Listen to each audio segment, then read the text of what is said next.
ఎప్పుడైతే Caesar Augustus census తీయమని చెప్పారో అప్పుడు కురేనియస్ గవర్నర్ కింద ఉన్నట్టు చెప్తాడు లూకా హిస్టారియన్. ఆయన మెడికల్ డాక్టర్ మాత్రమే కాదు, ఆయన రాసినప్పుడు హిస్టారికల్ ఫ్యాక్ట్స్ ని ఇంక్లూడ్ చేసి లూకా రాశాడు. 1820లో జర్మన్ ఆర్కియాలజిస్ట్ రసము ఆ కురేనియస్ ప్యాలెస్ ని సిరియాలో తవ్వుతున్నప్పుడు పైపారస్ బండిల్స్ దొరికాయండి.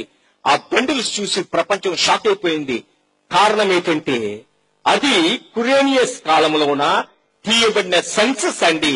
అంటే యేసు ప్రభువు తల్లి మరియమ్మ గారు యోసేపు ఇద్దరు కూడా నజరేతు నుంచి బెత్లెహేం సెన్సస్ కి రావడానికి కారణం అదే. అందులో 42,33,000 పేర్లు రికార్డ్ అయి ఉన్నాయండి ఆ సెన్సస్ లోన. ఈ రోజు అవి మనం జర్మన్ మ్యూజియం లో మనము చూడొచ్చు. అంతేకాకుండా ఈ రోజు మనము నేర్చుకోవాల్సింది ఏంటంటే చాలా మంది క్రైస్తవులు కూడా ఇగ్నోరెంట్, చాలా తెలియక మాట్లాడుతుంటారు. కొంతమంది క్రైస్తవులకు ఫ్యాషన్ అయిపోయింది. యేసు ప్రభు డిసెంబర్ 25న పుట్టినట్టు మీకు తెలుసా?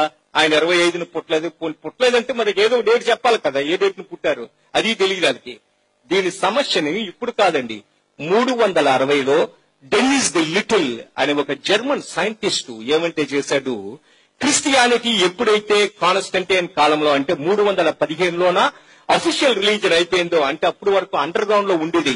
19 మంది రోమన్ చక్రవర్తులు 250 సంవత్సరాలు క్రైస్తవులను నరికి పారేసేవారు. Nero, Domitian, Septimius Severus, Maximus, Decius, Valerius, Diocletian, Pius వీళ్ళందరూ కూడా నరికి పారేశారు.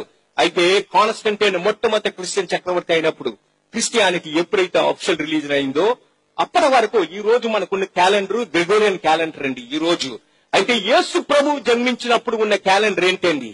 ఈ డెనిస్ ది లిటిల్ అనే జర్మన్ సైంటిస్ట్ ఏమంటే చేశాడు, యేసు ప్రభు యెరూషలేము దేవాలయములో 8వ రోజున సున్నతి చేసినప్పుడు ఆయన పేరు ఎంటర్ అయిన రికార్డ్స్ రోమన్ లైబ్రరీస్ నుంచి తీసి ఆయన క్యాలిక్యులేట్ చేసి ఈ డేట్ ని ఫిక్స్ చేసిందండి. యేసు ప్రభు జన్మదినము రోమన్ కాలమాన ప్రకారం ఏంటంటే 754 ఏయుసి. ప్రతి ఒక్కరు గుర్తుంచుకోండి ఇది. ఏయుసి అంటే అబు ఊర్బే కొందితా, అంటే రోము పట్టణ నిర్మాణ అనంతరము 754వ సంవత్సరము తీరిక నెల 10వ తారీఖున యేసు ప్రభు జన్మించినట్లు డెన్నిస్ ది లిటిల్ లోకానికి నిరూపించాడండి. హల్లెలూయా. ఆ రోజు నుంచి క్రైస్తవ లోకం అంటే మన గ్రెగోరియన్ క్యాలెండర్ లో డేట్ ఏంటంటే డిసెంబర్ 25.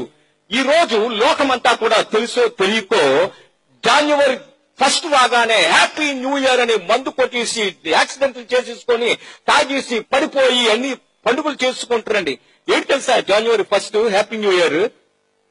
లోకానికి తెలియదు. జనవరి 1 ఏంటంటే ఈయన డిసెంబర్ 25న పుట్టినప్పుడు 8వ దినాన ఈయన నామకరణము చేసిన దినము, సున్నతి చేసిన దినమే జనవరి 1 అండి. యేసు ప్రభు యొక్క పేరు పెట్టిన దినమే జనవరి 1. ఈ రోజు ఎవరైనా జనవరి 1 అని ఎగిరి గెంతేసి సెలబ్రేట్ చేసుకుంటే దాని అర్థం ఏంటంటే యేసుకి పేరు పెట్టిన దినం యెరూషలేము దేవాలయంలోన.